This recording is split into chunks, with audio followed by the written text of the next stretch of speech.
9 classes.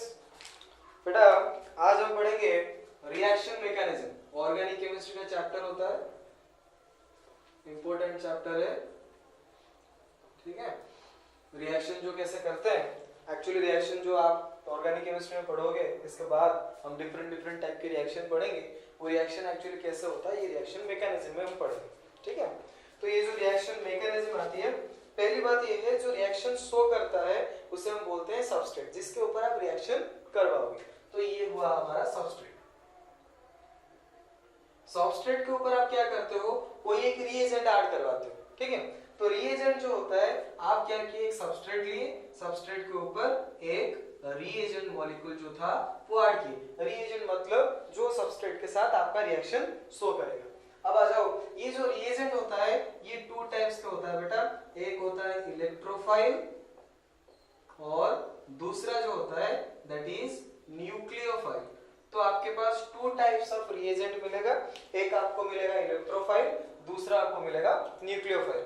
ये दो जो रिएजेंट होते हैं, ये डिफरेंट टाइप के जो रिएजेंट ये आके सबस्ट्रेट के ऊपर रिएक्शन करेंगे। तो सबस्ट्रेट जो रिएक्शन दिखाएगा, सबस्ट्रेट मतलब रिएक्शन अच्छी तरह से दिखा सकता है, रिएक्शन की स्पीड कम हो सकता है, ज्यादा हो सकता है। तो सबस्ट्रेट जो आता है, सबस्ट्रेट का कुछ इफेक्ट शो करता है, उस इफेक्ट के ऊपर डिपेंड करता है कि वो रिएक्शन शो करेगा या इलेक्ट्रोफाइल के शो करेगा या न्यूक्लियोफाइल के साथ शो करेगा। तो सबस्ट्रेट के पास जो इफेक्ट आते हैं, 4 टाइप्स के इफेक्ट शो करते हैं। पहले आपका आ जाएगा आई इफेक्ट, और इसको आप बोलते हो इंडक्टिव इफेक्ट, ठीक है। ये आपका आ गया inductive effect. Next that is E effect और इलेक्ट्रोमेरिक इफेक्ट। तो ई इफेक्ट और इलेक्ट्रोमेरिक इफेक्ट। नेक्स्ट आर और एम इफेक्ट। ये आर और एम इफेक्ट जो होता है इसे हम बोलते हैं रिजोनेंस और मीजोमेरिक, रेजोनेंस और mesomeric effect. Next hyper conjugation.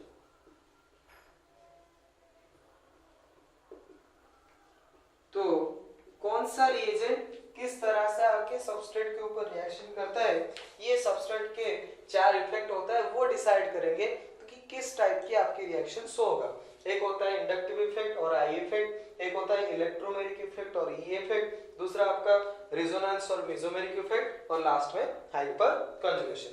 अब जब रिएजेंट आएगा और सबस्ट्रेट के ऊपर एक्ट करेगा तो उसको फेवरेबल कंडीशन मिलेगा बेटा। अगर फेवरेबल कंडीशन मिला तो यहाँ पर क्या होगा, जो सबस्ट्रेट होगा, सबस्ट्रेट में आपका क्या हो जाएगा, बॉन्ड का फिशन होगा। क्योंकि आपको तो पहले से पता है, हमने बताया था बेटा, केमिकल रिएक्शन जो होता है, केमिकल रिएक्शन में क्या होगा, पहले तो बॉन्ड का ब्रेकेज होगा, फिर जाके क्या होता है, आपका न्यू बॉन्ड का फॉर्मेशन होता है। तो अब ये जो आपके पास सबस्ट्रेट था, ये सबस्ट्रेट जब रिएजेंट आएगा, रिएजेंट के प्रेजेंस में सबस्ट्रेट का जो पहले से बॉन्ड होता है, वो पुराना वाला बॉन्ड मतलब ओल्ड वाला जो बॉन्ड होता है वो ब्रेक कर जाएगा। अब जो बॉन्ड का ब्रेक होता है उसे आप बोलते हो बॉन्ड फिशन। तो ये आपका होगा बॉन्ड फिशन। ये जो बॉन्ड फिशन होता है बेटा, 2 टाइप्स के बॉन्ड फिशन दिखाई देते हैं। एक होता है होमोलाइसिस और दूसरा होता है आपके पास हेटेरोलाइसिस। तो 2 types of bond cleavage, one is homolysis and another one is heterolysis. Homolysis क्या होती है, होमोलाइसिस होती है सिमेट्रिक डिस्ट्रीब्यूशन ऑफ इलेक्ट्रॉन। जब आपका बॉन्ड टूटेगा तो अगर बॉन्ड टूटने के बाद इलेक्ट्रॉन की डिस्ट्रीब्यूशन जो होता है वो सिमेट्रिक होती है, तो उसको बोलते हैं कि होमोलाइसिस। तो सिमेट्रिक डिस्ट्रीब्यूशन ऑफ इलेक्ट्रॉन। हेटेरोलाइसिस में क्या होता है, unsymmetric distribution of electron.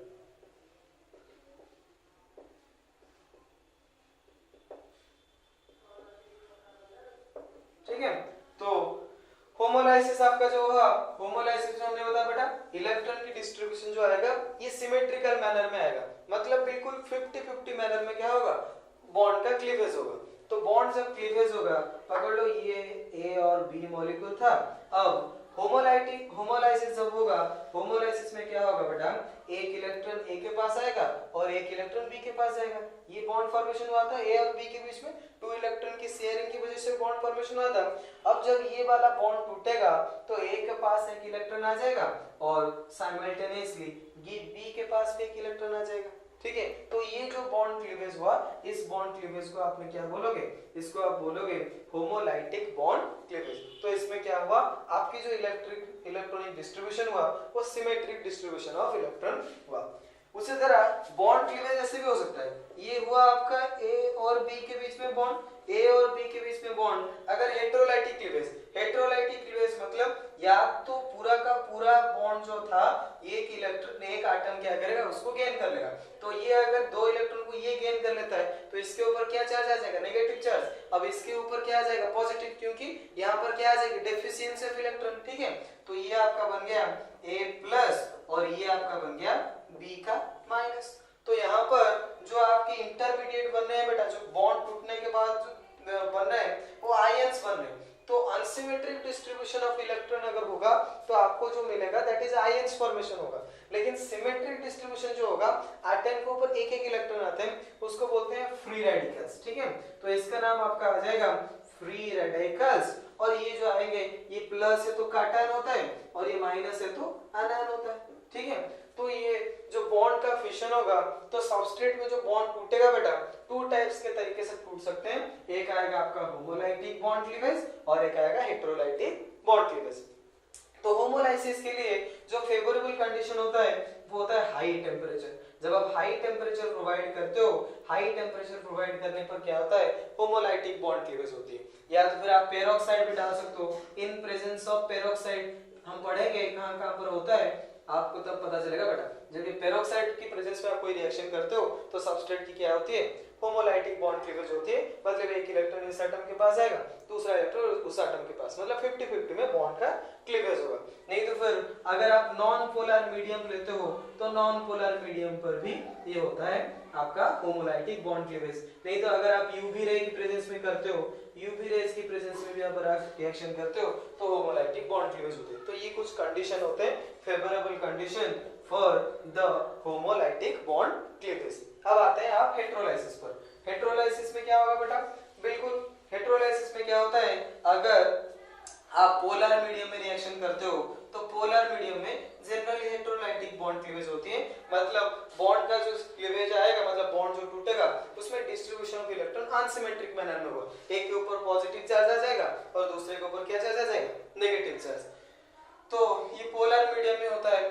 Normally peroxide, जैसे कि यहाँ पर in presence of peroxide effect अगर हो, पेरोक्साइड के प्रेजेंस में आपका हुआ होमोलाइटिक, लेकिन अगर खुद पेरोक्साइड आप लेते हो तो ये हेटेरोलाइटिक बॉन्ड क्लीवेज भी दिखा सकते हैं। ठीक है, तो अब बॉन्ड फिशन हो गया। बॉन्ड फिशन होने के बाद क्या होता है, ये जो आपकी बीच अब ये आपका था सबस्ट्रेट मतलब रिएक्टेंट, अब आपका प्रोडक्ट नहीं बना बेटा, ये एक बीच का चीज होती है। मतलब इसके बाद आपका प्रोडक्ट फॉर्मेशन होगा। तो ये जो चीज आते हैं इसको आप बोलते हो इंटरमीडिएट। तो बॉन्ड फिशन होने से आपका क्या बना, इंटरमीडिएट का फॉर्मेशन हुआ। तो ये जो इंटरमीडिएट हुआ, इंटरमीडिएट आपको 3 टाइप का मिलेगा बेटा। एक तो मिलेगा फ्री रेडिकल वाला इंटरमीडिएट, एक मिलेगा काटायन वाला इंटरमीडिएट, एक मिलेगा क्या, आनायन वाला इंटरमीडिएट। तो यहाँ पर तो हम कार्बन की बात करें, ऑर्गेनिक कंपाउंड, तो यहाँ पर जो आपको जो इंटरमीडिएट्स मिलेंगे 3 टाइप्स के मिलेंगे। एक होगा आपका कार्बोकाटायन, कार्बोकाटायन, नेक्स्ट आ जाएगा कार्बो आनायन और लास्ट में कार्बन फ्री रेडिकल। तो ये आपका लास्ट में आ जाएगा इंटरमीडिएट जो बने। तो ये बना कार्बन फ्री रेडिकल, ये हो जाएगा कार्बोकाटायन और ये आपका क्या बन जाएगा, कार्बो आनायन। अब इंटरमीडिएट बनने के बाद लास्ट में आपका क्या बनेगा, प्रोडक्ट का फॉर्मेशन होगा। तो यहाँ पर अगर आप लास्ट में चलोगे तो लास्ट में जाकर इधर आपको क्या मिलेगा, प्रोडक्ट मिलेगा। तो ये जो टोटल प्रोसेस हुआ that is the reaction mechanism. तो एक्चुअली जो रिएक्शन मैकेनिज्म बोलते हैं रिएक्शन मैकेनिज्म क्या होती है? Step by step explanation of a reaction is called as reaction mechanism. मैंने बिल्कुल स्टार्ट किया बेटा सबस्ट्रेट से लेकर रिएजेंट कैसे ऐड हुआ, लास्ट में कैसे आपका प्रोडक्ट का फॉर्मेशन हुआ, तो वहां से लेकर यहां तक का जो स्टेप बाय स्टेप मैंने आपको एक्सप्लेनेशन करके दिखाया, that is called as reaction mechanism. तो हम ये टोटल जितने सब है इस सब के बारे में पढ़ेंगे। कुछ भी हम रिएक्शन पढ़ेंगे, हम पहले देखेंगे कि उसमें सबस्ट्रेट क्या होता है, फिर उसमें रिएजेंट क्या है, इलेक्ट्रोफाइल है कि न्यूक्लियोफाइल है, और सबस्ट्रेट जो है उसमें कौन सा इफेक्ट शो करेगा, आई इफेक्ट होगा, ई इफेक्ट होगा, आर इफेक्ट होगा, हाइपर कंजुगेशन होगा। अब वो देखने के बाद हम देखेंगे कि उसमें बॉन्ड फिशन किस टाइप का दिखाई दे, उसमें होमोलाइटिक बॉन्ड क्लीवेज हो रहा है या हेटेरोलाइटिक बॉन्ड क्लीवेज हो रहा है। अब यहाँ तक अगर आप चले जाते हो फिर उसके बाद आप पता लगा सकते हो कि प्रोडक्ट कैसे फॉर्मेशन होता है। तो ये जो टोटल प्रोसेस आएगा this is called as reaction mechanism. Okay, यहाँ तक तो बिल्कुल समझ गए।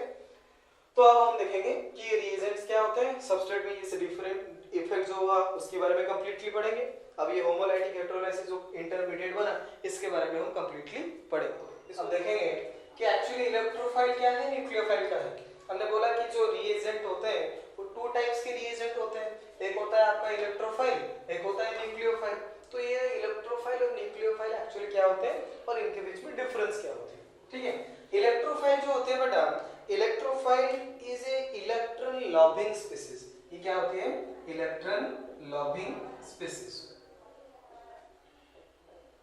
उसी तरह जो न्यूक्लियोफाइल होती है that is a positive charge loving species और nucleus loving species. This is nucleus और positive charge loving species.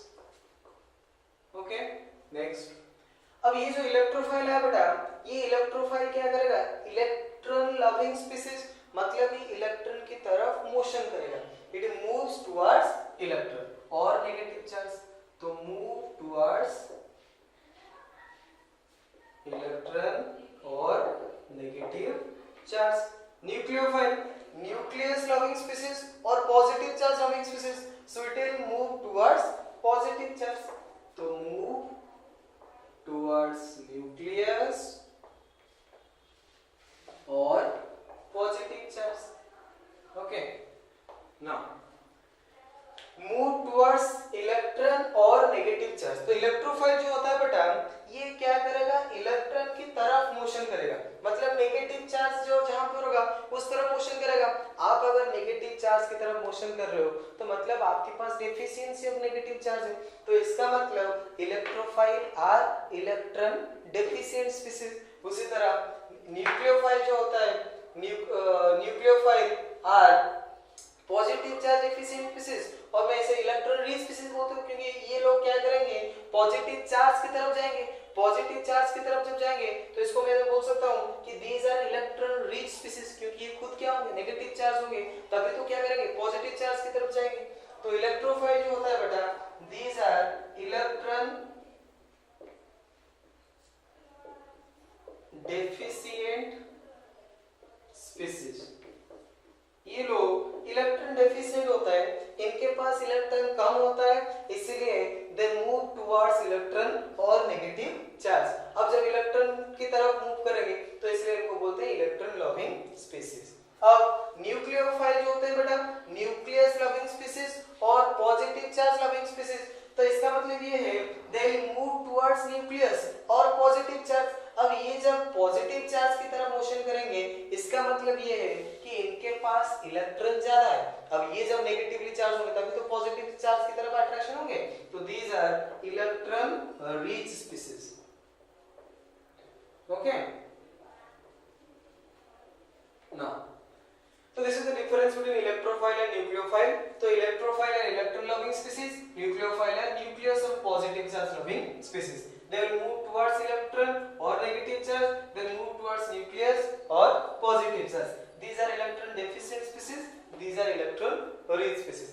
Normally बेटा जो इलेक्ट्रोफाइल होते हैं वो पॉजिटिवली चार्ज होते हैं, तो इसको शॉर्टकट में आप ऐसे लिख सकते हो E+, और न्यूक्लियोफाइल जो होते हैं वो नेगेटिवली चार्ज होते हैं, तो आप इसको लिख सकते हो Na-।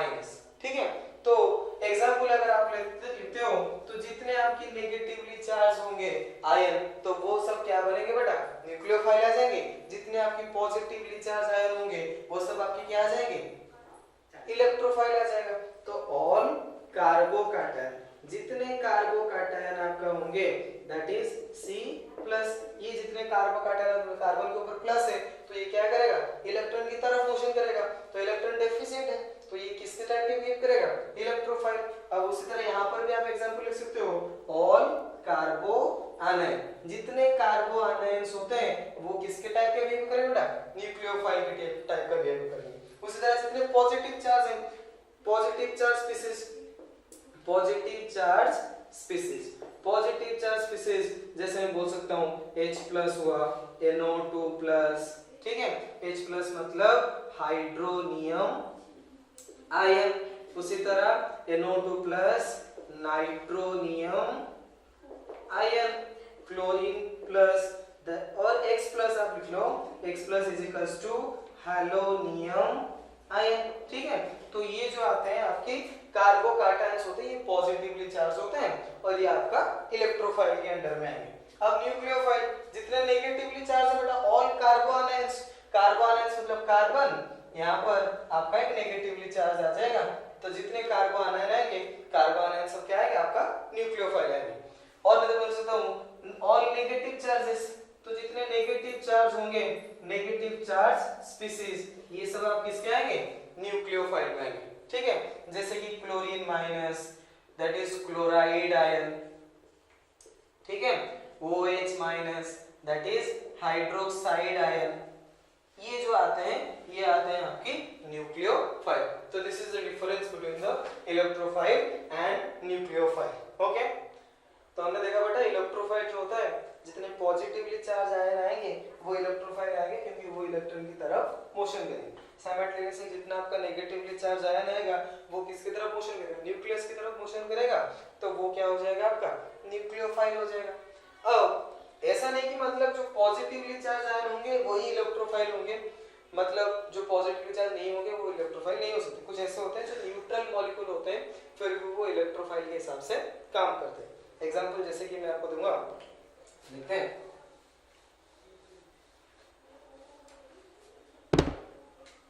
Neutral electrophile. Neutral electrophile कौन होते हैं बेटा, ऑब्वियसली मतलब वो न्यूट्रल होंगे लेकिन उनको इलेक्ट्रॉन की सर्च होती है, they are in search of the electron, मतलब इलेक्ट्रॉन की तरफ मोशन करेंगे। तो यहाँ पर न्यूट्रल इलेक्ट्रोफाइल कैसे होते हैं, अगर कोई भी आपका एक मॉलिक्यूल हो उसमें central metal atom electron deficient हो, तो central atom is electron deficient, या तो फिर क्या हो, सेंट्रल एटम जो हो वो अगर सराउंडेड बाय 2 और more electronegative atoms, central atom is surrounded by 2 or more electronegative atoms। तो न्यूट्रल इलेक्ट्रोफाइल कौन होगा बेटा, जहां पर सेंट्रल एटम जो होगा आपका वो अगर इलेक्ट्रॉन डेफिशिएंट हो, या तो सेंट्रल एटम सराउंडेड बाय 2 और मोर इलेक्ट्रोनेगेटिव एटम्स। अगर सेंट्रल एटम 2 और मोर इलेक्ट्रोनेगेटिव एटम्स से सराउंडेड है तो जो न्यूट्रल इलेक्ट्रोफाइल के टाइप का बिहेवियर दिखाएगा। जैसे कि हम एग्जांपल ले सकते हैं, आपका जितने एसिडिक ऑक्साइड होते हैं, एसिडिक ऑक्साइड्स, एसिडिक ऑक्साइड में क्या होता है, जैसे कि कार्बन डाइऑक्साइड हुआ, सल्फर डाइऑक्साइड SO3, ये जैसे carbon dioxide C double bond हो, ऑक्सीजन इधर ऑक्सीजन, ये सेंट्रल एटम जो है बेटा ये क्या कर रहा है, 2 इलेक्ट्रोनेगेटिव एटम से कंबाइन है। जो ऑक्सीजन आता है ये सेकंड मोस्ट इलेक्ट्रोनेगेटिव एटम होता है, ठीक है, ये सेकंड मोस्ट इलेक्ट्रोनेगेटिव एटम से कंबाइन है, तो यहाँ पर कार्बन से ऑक्सीजन क्या होगा, इलेक्ट्रॉन की तरफ खींचा चला जाएगा। तो कार्बन से जब इलेक्ट्रॉन ऑक्सीजन की तरफ चला जाएगा तो यहाँ पर कार्बन के पास क्या आ जाएगा, इलेक्ट्रॉन की डेफिशिएंसी आ जाएगा। तो अगर इलेक्ट्रॉन की डेफिशिएंसी आएगा तो ऑब्वियसली इलेक्ट्रॉन की तरफ मोशन करेगा, तो it will behave as a electrophile, ठीक है। तो जितने एसिडिक ऑक्साइड होते हैं, कार्बन डाइऑक्साइड हुआ, सल्फर डाइऑक्साइड हुआ, SO3 हुआ, ये बिहेवियर दिखाएंगे किसके टाइप का, आपका न्यूट्रल इलेक्ट्रोफाइल, मतलब ये इलेक्ट्रॉन की तरफ मोशन करेंगे लेकिन इसका मतलब नहीं कि इसके ऊपर पॉजिटिव चार्ज हो, न्यूट्रल भी हो सकते हैं। अब न्यूट्रल इलेक्ट्रोफाइल का दूसरा एग्जांपल होता है दूसरा एग्जांपल मैं आपको बताता हूं, जैसे कि कंपाउंड्स ऑफ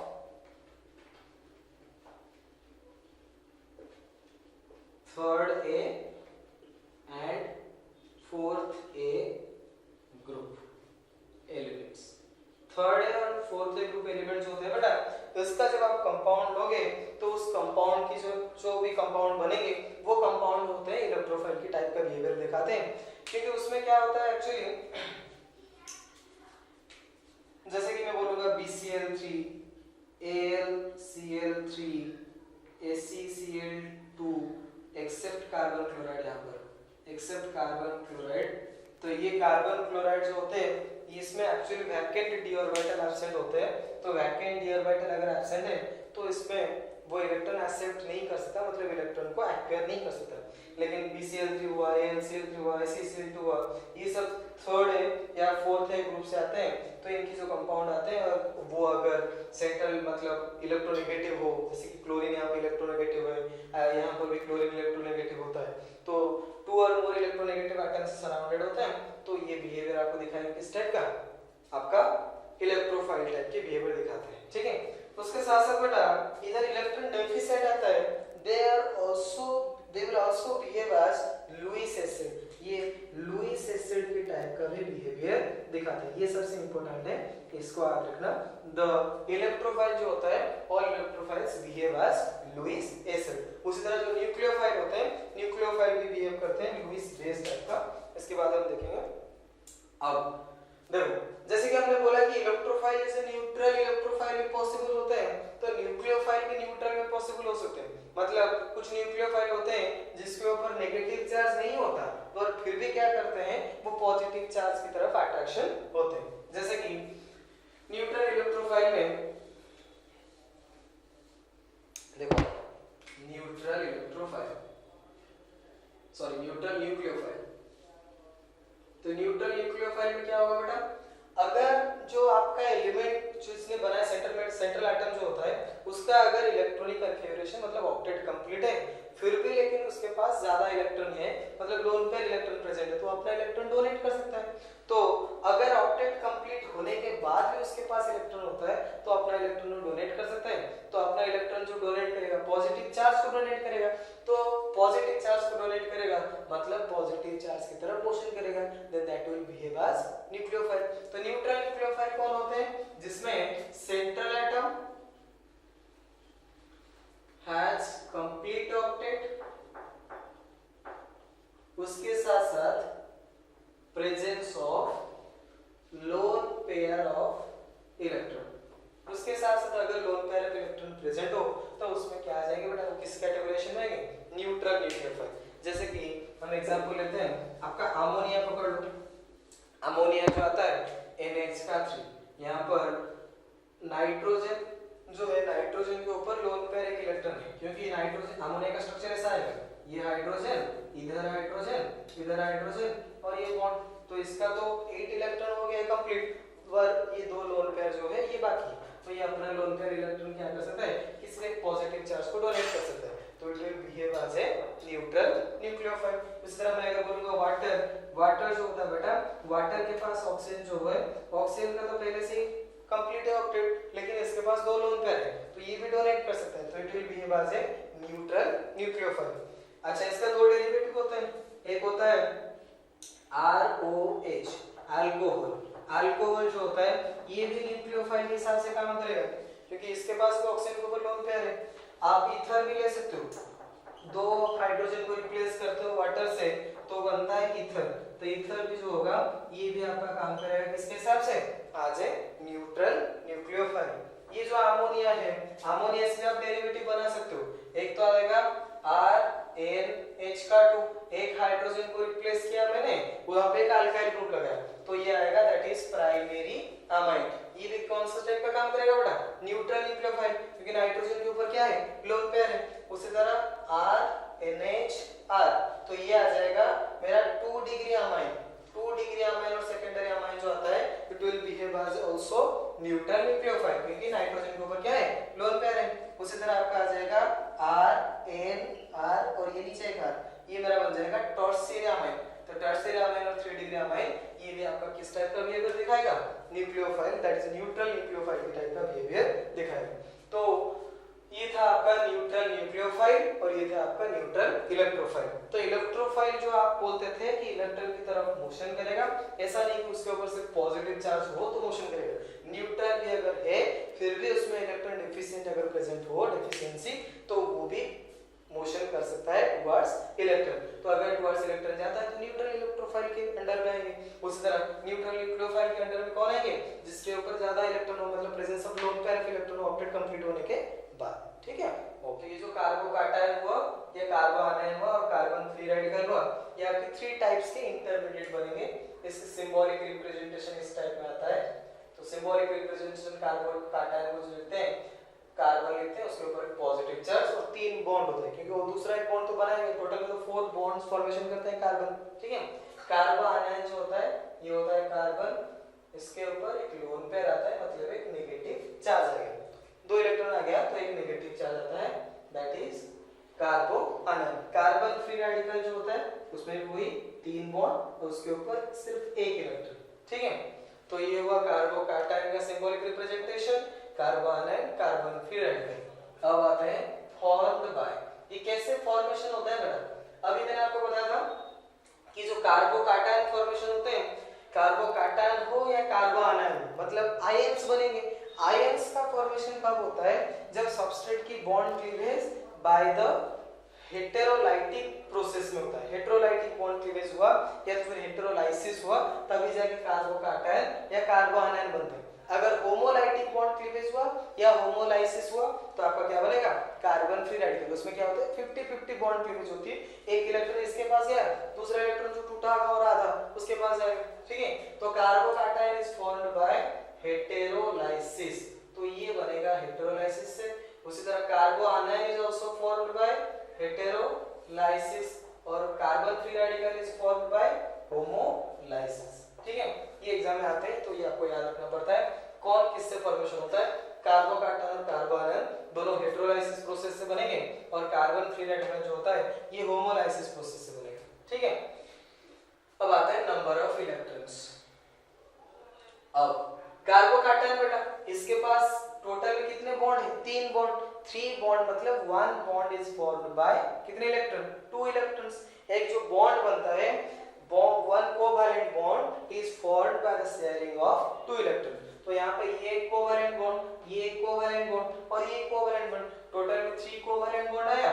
तो टोटल में एक कार्बोकैटायन में कितने इलेक्ट्रॉन आपको मिलेंगे, 6 इलेक्ट्रॉन आपको मिलेगा। ठीक है, उस तरह कार्बो आनायन ये 3 बॉन्ड और उसके साथ ही लोन पेयर, टोटल में कितना, ये 6 और ये 2, कितना आ जाएगा बेटा, तो टोटल में आपको मिलेगा 8 इलेक्ट्रॉन। ठीक है, उसी तरह कार्बन फ्री रेडिकल, यहाँ पर 2 तो 4 ये 6 और ये कार्बन फ्री जो फ्री इलेक्ट्रॉन जो है उसमें आ जाएगा 6 + 1 that is equals to 7 electron.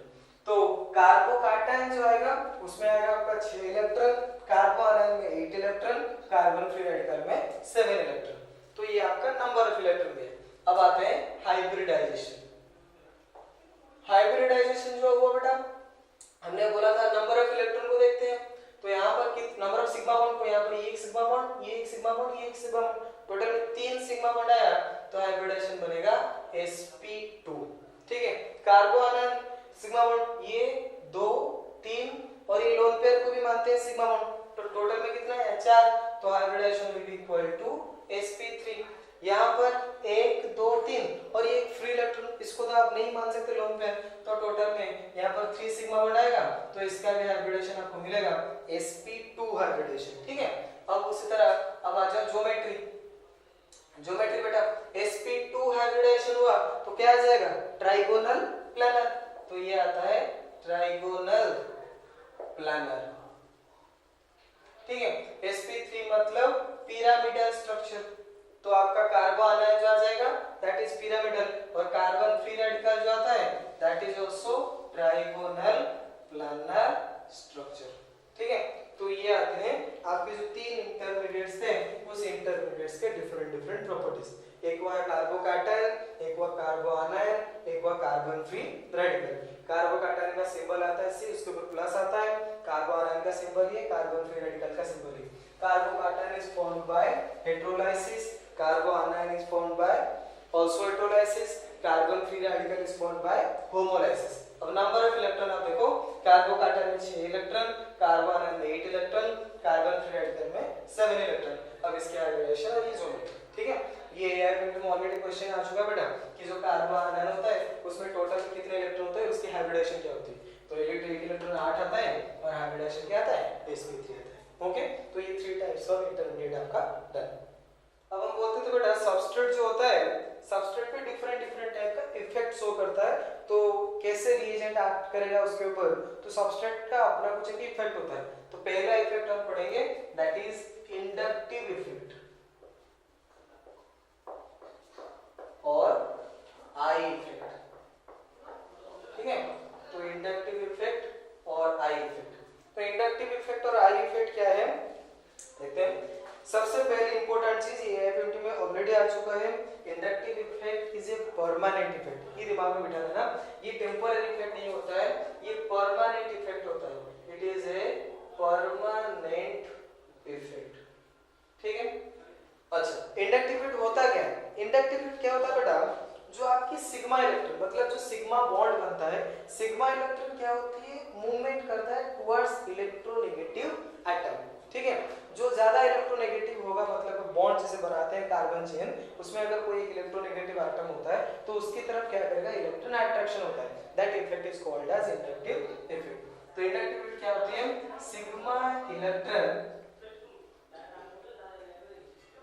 Displacement towards electronegative atoms is called inductive effect, ठीक है।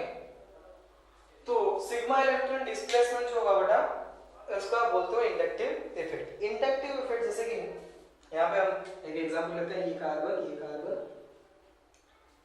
यहाँ पर एक एक्स, कोई एक अलग ग्रुप है, ये कार्बन चेन है, इसमें एक दूसरा ग्रुप है दैट इज एक्स। एक्स जो है this is a electron withdrawing group,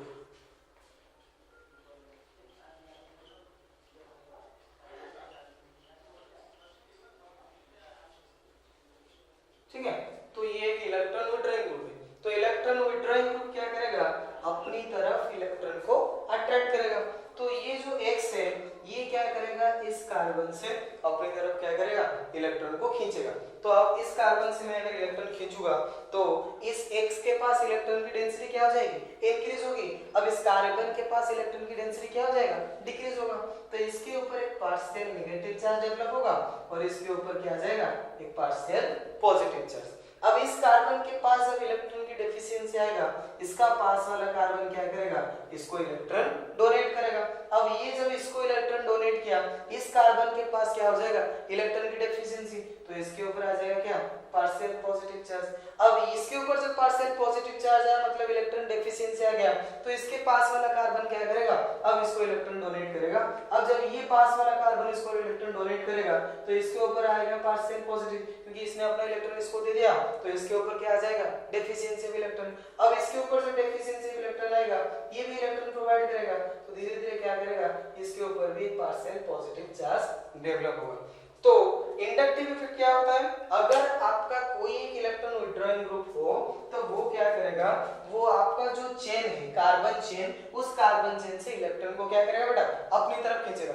अब इलेक्ट्रॉन उस तरफ जा रहा है तो इसके ऊपर इलेक्ट्रॉन की डेंसिटी क्या हो जाएगा, इंक्रीज। अब इसके ऊपर इलेक्ट्रॉन की डेंसिटी इंक्रीज हुई तो इसके ऊपर कौन सा चार्ज डेवलप होगा, negative charge, that is partial negative charge. पूरा तो इलेक्ट्रॉन नहीं जा रहा है, बॉन्ड तो नहीं टूट रहा, बॉन्ड बस एक पोलराइज होकर इसकी तरफ जा रहा है, तो इसके ऊपर पार्शियल नेगेटिव चार्ज, इसके ऊपर पार्शियल पॉजिटिव। अब इसके ऊपर जब पार्शियल पॉजिटिव आया मतलब यहाँ पर इलेक्ट्रॉन की डेफिशिएंसी। अब इस इलेक्ट्रॉन की डेफिशिएंसी को फुलफिल करने के लिए अपना पास वाला कार्बन जो होता है वो अपना इलेक्ट्रॉन इसको डोनेट करेगा।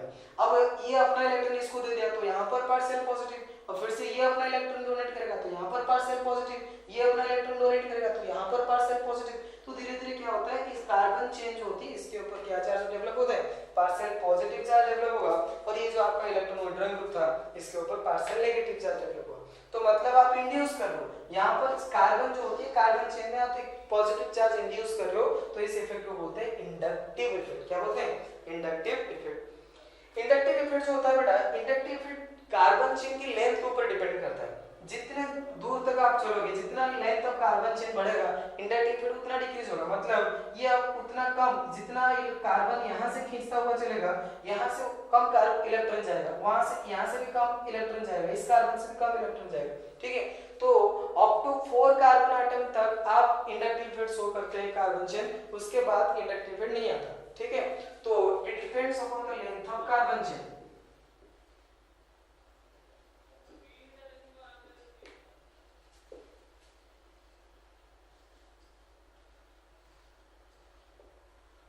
Next, of inductive effect is applicable up to 4 carbon atoms. Maximum 4 carbon atom तक बेटा इंडक्टिव इफेक्ट एप्लीकेबल होगा, इसके बाद और इंडक्टिव इफेक्ट शो नहीं करेगा। तो यहाँ पर जो इलेक्ट्रॉन विड्रॉइंग ग्रुप था, इसने क्या किया, इलेक्ट्रॉन को खींच लिया।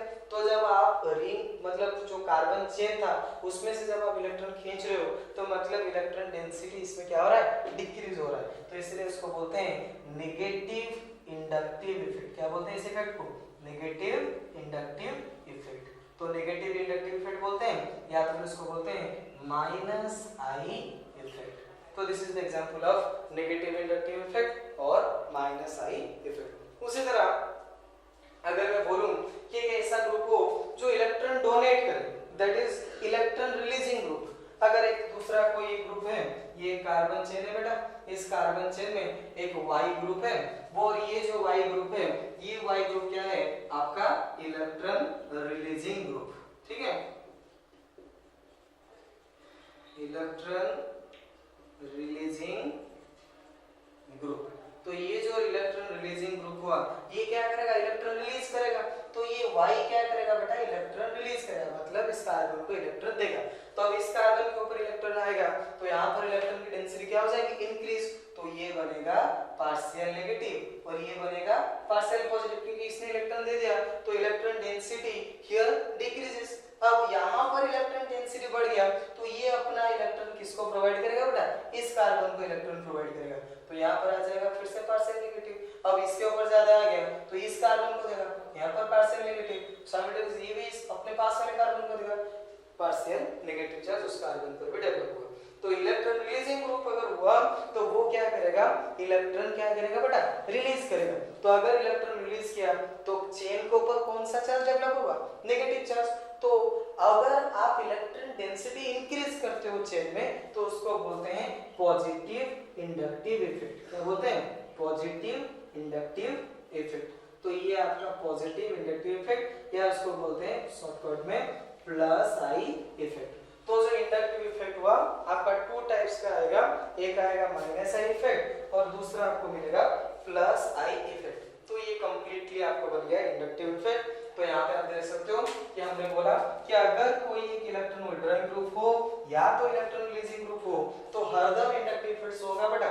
तो ऐसा नहीं कि रिएजेंट आएगा तभी शो होगा, कभी शो कर सकता नहीं कर सकता, ऐसा नहीं होता। हरदम अगर आपका कोई एक इलेक्ट्रॉन विड्रॉइंग ग्रुप हो या तो इलेक्ट्रॉन रिलीजिंग ग्रुप हो, तो ये इफेक्ट हरदम शो करता है। तो इसलिए उसको बोलते हैं permanent effect. Sigma electron displacement towards electronegative atom is called inductive effect. जो सिग्मा इलेक्ट्रॉन होती है, यहाँ पर जो सिग्मा इलेक्ट्रॉन है ये क्या कर रहा है, इलेक्ट्रॉन विड्रॉइंग ग्रुप के पास से क्या कर रहा है, डिस्प्लेस कर रहा है। यहाँ से आप इलेक्ट्रॉन क्या कर रहा है, इलेक्ट्रॉन रिलीजिंग ग्रुप से चेन के पास डिस्प्लेस कर रहा है। तो इलेक्ट्रॉन जो सिग्मा इलेक्ट्रॉन होते हैं उसकी डिस्प्लेसमेंट को आप बोलते हो क्या, inductive effect. It depends upon the length of carbon. जितना ज्यादा कार्बन चेन आएगा, इंडक्टिव इफेक्ट उतना ज्यादा क्या हो जाएगा, डिक्रीज हो जाएगा। तो यहाँ पे आप लिख सकते हो कि इंडक्टिव इफेक्ट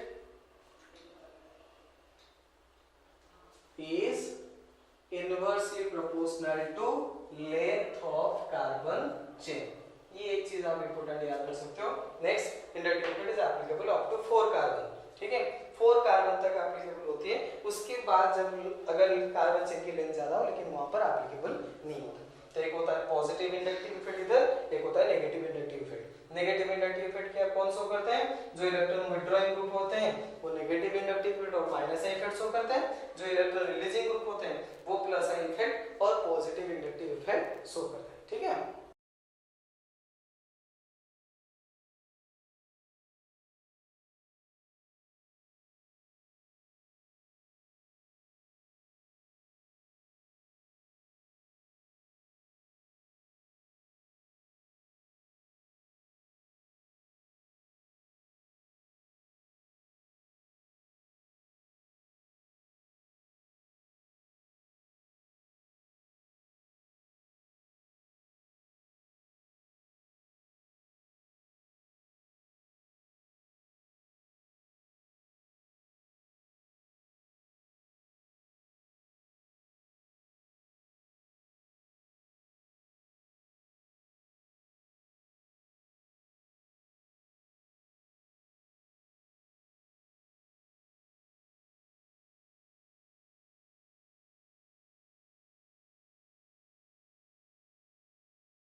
तो आपकी जो इंडक्टिव इफेक्ट आता है, हमने बोला कि टू टाइप्स का इफेक्ट आएगा इंडक्टिव में, एक आएगा नेगेटिव इंडक्टिव इफेक्ट और दूसरा पॉजिटिव इंडक्टिव इफेक्ट। तो किस टाइप के group negative inductive effect show करते हैं और किस टाइप के group positive inductive effect show करते हैं, और वो नेगेटिव इंडक्टिव इफेक्ट शो करने की किसकी ज्यादा कैपेसिटी है, किसी कम है, ये डायरेक्ट हमने एक ऑर्डर बना दिया है, तो ये ऑर्डर आप याद रखिएगा।